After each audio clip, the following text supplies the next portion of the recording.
నమస్తే. ఇన్నాళ్ళు నన్ను సపోర్ట్ చేస్తూ, ఎంకరేజ్ చేస్తూ మీ ప్రేమని నాకు అందిస్తున్న ప్రతి ఒక్కరికి కృతజ్ఞతలు. అలాగే ఈ వీడియో కూడా ఖచ్చితంగా మీకు ఉపయోగపడుతుంది. లైక్, షేర్ అండ్ సబ్స్క్రైబ్ చేసి మీ సపోర్ట్‌ని నాకు అందించండి. అలాగే ఈ వీడియో పట్ల మీకున్న అభిప్రాయాన్ని కామెంట్ సెక్షన్‌లో కామెంట్ చేసి తెలియజేయండి. ఇప్పుడు వీడియోని చూద్దాం. నమస్తే, వెల్కమ్ టు అవర్ ఛానల్. నేను పద్మిని. ప్రస్తుతంతో పాటు ప్రముఖ ఆధ్యాత్మికవేత్త, వాస్తు జ్యోతిష పండితులు, లలిత ఉపాసకులు, వాస్తు జ్యోతిష శిక్షణ నిపుణులు బ్రహ్మశ్రీ నానాజీ పట్నాయక్ గారు మనతో పాటు ఉన్నారు. మాట్లాడదాం సార్. నమస్తే సార్. శ్రీమాత్రే నమః. ఇక దేవీ నవరాత్రుల్లో భాగంగా 9వ రోజు తెలిసిందే, మహిషాసుర మర్ధిని రూపంలో అమ్మవారిని కొలుస్తాము. ఎటువంటి సమస్యల్ని అధిగమించడం కోసం మహిషాసుర మర్ధిని రూపాన్ని ఖచ్చితంగా మనం చేసుకోవాల్సి ఉంటుంది. అలాగే ఏ రాశి వాళ్ళు అమ్మవారి ఆరాధన ఓన్లీ దేవీ నవరాత్రులే కాకుండా జీవిత పర్యంతం చేసుకోవాలి అనేది ఒక్కసారి మీ ద్వారా సార్. మహిషాసుర మర్దిని అవతారం అనేటువంటి వాంఛితములు సిద్ధిస్తాయి అని చెప్తూ ఉంటారు శాస్త్రంలో. కోరికలు సిద్ధిస్తాయి. అలాగే శని ప్రభావం ఎక్కువగా ఉండేటువంటి ఎవరికైనా ఇప్పుడు చూడండి, ఏలినాటి శని, అర్ధాష్టమి శని, అష్టామ శని, యాక్చువల్గా అయితే జ్యోతిష్ శాస్త్రంలో అదే పెద్ద విషయమేం కాదు, మీ మహాదశలు అవన్నీ చూసుకోమని చెప్తారు. కానీ జనాలకి ఏంటంటే కొంచెం అలవాటైపోయి అమ్మో శని వచ్చిందని భయపడుతూ ఉంటారు. నిజంగా జరిగేది అక్కడ కొంత అయితే 1-2 సార్లు వెళ్ళాలి, ఏమి లేదు. ఏలినాటి శని, అష్టమ శని వచ్చినప్పుడు ఏమవుద్దంటే అర్ధాష్టమి శని కానీ 1-4 సార్లు వెళ్ళి పనిని ఒకసారి అయిపోయింది 4 సార్లు తిరగాలి. స్లో డౌన్ అంతే, ఏం లేదు. కానీ రిజల్ట్ ఈజ్ పర్ఫెక్ట్, అందులో ఎటువంటి డౌట్ లేదు. అయితే ఇక్కడ చండీ కానీ మహిషాసుర మర్దిని అవతారాన్ని కానీ శని ప్రభావం ఉన్నప్పుడు చేస్తే మాత్రం మీకు పాజిటివ్ రిజల్ట్స్ బాగా వస్తాయి, అందులో ఎటువంటి డౌట్ లేదు. అదేవిధంగా మహిషాసుర మర్దిని అవతారం చేసేటప్పుడు పర్టికులర్గా శాస్త్రంలో చెప్పినటువంటిది ఏంటంటే యమ ఆరాధన కూడా చేస్తే మంచి ఫలితాలు వస్తాయని విన్నాను నేను కొన్ని వాటిలో. అంటే వాళ్ళకి ఏదైనా సరే ఇప్పుడు చూడండి, ఆకస్మికంగా కొన్ని ఇబ్బందులు వస్తున్నాయండి అనుకున్నప్పుడు మహిషాసుర మర్దిని బాగా బ్రహ్మాండంగా పనిచేస్తుంది. నేను ఒక పని అనుకుంటున్నాను కానీ నేను ఎందుకో చేయలేకపోతున్నా అంటుంటారు. ఎందుకంటే ఇన్నర్గా వాళ్ళకి తెలియకుండానే కొన్ని దుష్ట శక్తులు వాళ్ళని ఆవహించి ఉంటాయి, సూక్ష్మ రూపంలో ఉంటాయమ్మా. ఇప్పుడు మనకి సూక్ష్మ క్రిములు ఉంటారు, మన కంటికి కనబడినంత మాత్రం లేవనలేం. బైనాక్యులర్ అందులో పెట్టి చూస్తే కనపడుతుంది, దాంట్లో పెట్టి చూస్తే మనకు కనిపిస్తుంది. అంటే ఎలా అంటే ఒక సూక్ష్మంలో ఉండేటువంటి సూక్ష్మంగా కనబడిన సూక్ష్మ క్రిమి ఎలా ఉంటుందో సూక్ష్మంగా ఉండేటువంటి శక్తులు కూడా కొన్ని ఉంటాయి. సూక్ష్మంగా ఉండే కొన్ని శక్తులు మనకు ఉండేటువంటి గ్రహస్థితి వల్ల మనల్ని ఆవహించున్నప్పుడు మహిషాసుర మర్దిని అవతారం అనేటువంటిది బ్రహ్మాండంగా పనిచేస్తుంది. ఇంకోటి ఏంటి, శత్రువు, అంతర్శత్రువులు, బహిశత్రువులు ఉంటారు. ఈ శత్రునాశనం ఎక్కువగా జరుగుతూ ఉంటుంది. అది మీ లోపల ఉండే శత్రువులు కూడా కావచ్చు. మీకు మీరుగా మీరు ఏమనుకుంటారు, మనం ఇప్పుడు నేనే ఉన్నాను అనుకోండి, నేను ఏదో పాజిటివ్ అనుకోవచ్చు కానీ అది పాజిటివ్ అవ్వాలని రూల్ లేదు. ఒక మాయలో ఉండి పాజిటివ్ అనుకోవచ్చు కానీ ఆ మాయను తొలగించేటువంటి శక్తి మహిషాసుర మర్దిని ఉంటుంది అమ్మవారికి. మహిషాసుర మర్దిని విషయంలో కూడా ఎర్రటి పువ్వులు, గన్నేరు పువ్వులతో పూజ చేయడం అనేటువంటిది చాలా మంచిది.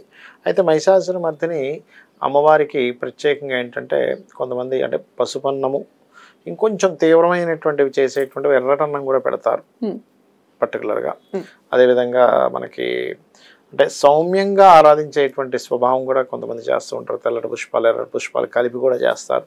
అలాగనే చేసినట్లయితే ఆపదలు పోతాయి. ముఖ్యంగా ఇప్పుడు చూడండి, ఏదైనా గండం ఉంది జన్మజాతకంలో, మనకి అష్టమ స్థానం పాడైందండి, లేకపోతే మీకు ఈ సంవత్సరం కష్టము అని చెప్తూ ఉంటారు. చాలా కష్టం, మనిషి అంటే చెప్పలేము అనుకునేటువంటి స్థితిలో ఉన్నప్పుడు మహిషాసుర మర్దిని కనుక ఎవరైనా సరే చేయగలిగితే ఖచ్చితంగా అటువంటి గండం నుంచి బయటపడతారండి మనిషి, అందులో ఎటువంటి సందేహం లేదు. ఏ రాశి వాళ్ళు ఖచ్చితంగా మహిషాసుర మర్దిని అమ్మవారి ఆరాధన చేయాలి? మిథునము, కన్య, అదేవిధంగా కుంభము అండ్ మకరము మీరు చేసుకుంటే చాలా మంచిది. అమ్మవారి ఆరాధన ఎందుకు చేయాలి, ఎలా చేయాలి అనేది, ఎవరు చేయాలి అనేది చాలా వివరంగా చెప్పారు. కానీ ఒకసారి పూజా విధానాన్ని కూడా క్లుప్తంగా చెప్పండి సార్. తప్పకుండా అమ్మా. నేను ఇప్పుడు చెప్పబోయేటువంటి విధానం ఏదైతే ఉందో ఇది దేవీ భాగవతంలో చెప్పబడినటువంటిది చెప్తున్నా, గుర్తుపెట్టుకోండి. అందులో చెప్పింది ఏమిటంటే ముందు రోజు అమావాస్య రోజు మధ్యాహ్నం పూట హవిస్సు అన్నము కానీ లేకపోతే నెయ్యి కలిపినటువంటి అన్నాన్ని కానీ మధ్యాహ్నం భుజించాలి, గుర్తుపెట్టుకోండి. సాయంత్రం పూట పలహారం మాత్రమే తీసుకోవాలి, అన్నం తినకూడదు. ఇది శాస్త్రం. అమావాస్య రోజే మీ పూజా సామాగ్రి మొత్తం రెడీగా ఉంచుకోవాలి. నెక్స్ట్ డే ఉదయం నిద్ర లేచిన తర్వాత చక్కగా తల స్నానం చేసుకొని, స్త్రీలు అయితే 9 రోజులు చేయాల్సిన అవసరం లేదు, ఫస్ట్ డే చేసుకుంటే సరిపోతుంది. పురుషులు మాత్రం నిత్యం 9 రోజులు చేసుకోవాలి. దీక్ష తీసుకోవాలనుకునేటువంటి వారు దీక్షా వస్త్రాలు ధరించాలి, ఎర్రటి వస్త్రాలు.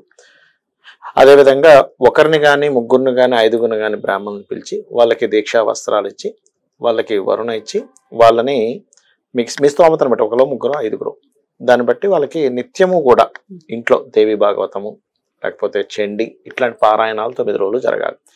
కలశం పెట్టేటువంటి వారు ఒకటే గుర్తుపెట్టుకోండి, ఇంటి యొక్క ఏదైతే మనకు పూజా మందిరం ఉంటుందో లేకపోతే ఒక రూమ్ లో అరేంజ్ చేసుకుంటారు, ఖచ్చితంగా వేప మండలు ఈ యొక్క మామిడి మండల్ని చుట్టూ మనం అలంకరణ చేసుకొని అమ్మవారి యొక్క పీఠం లాగా ఏర్పాటు చేసుకుని దాని మీద ఒక వస్త్రం తెల్లటిది కానీ ఎరుపుది కానీ వస్త్రం వేసి చక్కగా బియ్యం వేసి కలశం పెట్టేటప్పుడు ఒక నియమం ఏంటంటే కలశం పెడితే మీకు ఎటువంటి ఇబ్బంది వచ్చినా తీయకూడదు. మధ్యలో ఏదైనా వచ్చింది పురోహితుని పెట్టి 9 days చేయాలి కానీ మధ్యలో ఆపకూడదని శాస్త్రం, తీయకూడదు. దేవుడి గదిలో పెట్టేసి తలపేసేసామంటే అంటే కూడా కుదరదు. ఖచ్చితంగా ఇంట్లో ఏమి జరిగినా అది 9 days కంప్లీట్ అవ్వాల్సిందే. ఆ కలశం అది ఎలాంటి కలశమైనా దానం చేయాలి లాస్ట్ రోజు, చివరి రోజు ఆలోచించి పెట్టండి. అంటే అలా కాదు, ఎలాంటి దానం చేస్తే అంత గొప్పది వస్తుంది. కానీ చెయ్యం కదా సార్, ఇప్పుడు వెండిది పెట్టేస్తాం, బియ్యం ఇచ్చేసి చెంబు లోపల పెట్టుకుంటే ఇంకేం చేయాలని చెప్పింది శాస్త్రంలో, చేయమని చెప్పింది. కాకపోతే అందులో నవరత్నాలు బంగారం లాంటివి వేస్తారు కలశంలో. కలశంలో ఏం చేస్తారంటే మనకి గంగా యమున సంబంధించినవి ఏమైనా ఉంటే దాన్ని వేస్తారు, లేదనుకుంటే నీళ్ళనే తీసుకుని గంగా చేయమని అనుకుంటూ మంత్రం చదువుతూ వేస్తారు. చక్కగా కొబ్బరికాయ పెడతారు, అందులో బంగారము లేకపోతే అవన్నీ కూడా వేస్తారు, అవి తీసేసుకోవచ్చు కావాలంటే.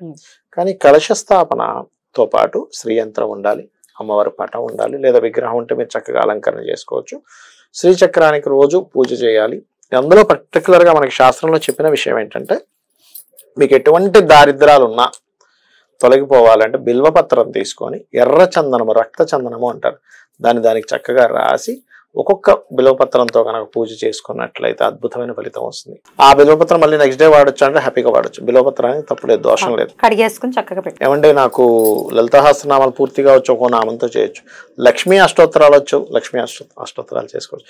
లేదు ఏమీ నాకు రావండి, శ్రీమాత్రే నమః అనుకుంటూ చేస్తాను, ఉదయం పోయింది సాయంత్రం ఒక అరగంట సేపు చక్కగా చేయొచ్చు. అయితే పూజకు ముందు ఖచ్చితంగా మీరు ఆచమనం చేయడము, సంకల్పం చెప్పుకోవడం చేయకపోతే పూజ చేసిన ఫలితం రాదు.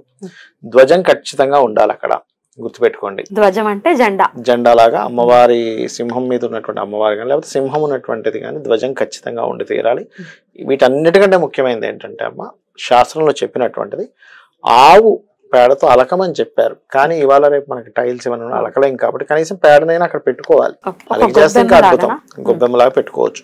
పెట్టుకుంటేనే ఆ పూజకు ఫలితం అని చెప్పడం జరిగింది. అలాగే నిత్యము కూడా రోజుకు ఒక్కరినైనా సరే ముత్తైదువుని పిలిచి మీరు ఇవ్వాలి, తాంబూలము ఇవ్వాలి. మీ శక్తి. కుమారి పూజ చేసేవాళ్ళు ఫస్ట్ డే, సెకండ్ అంటే 2 సంవత్సరాలు, సెకండ్ డే 3 సంవత్సరాలు, థర్డ్ డే 4 సంవత్సరాలు ఈ వరుస పాటించాలి.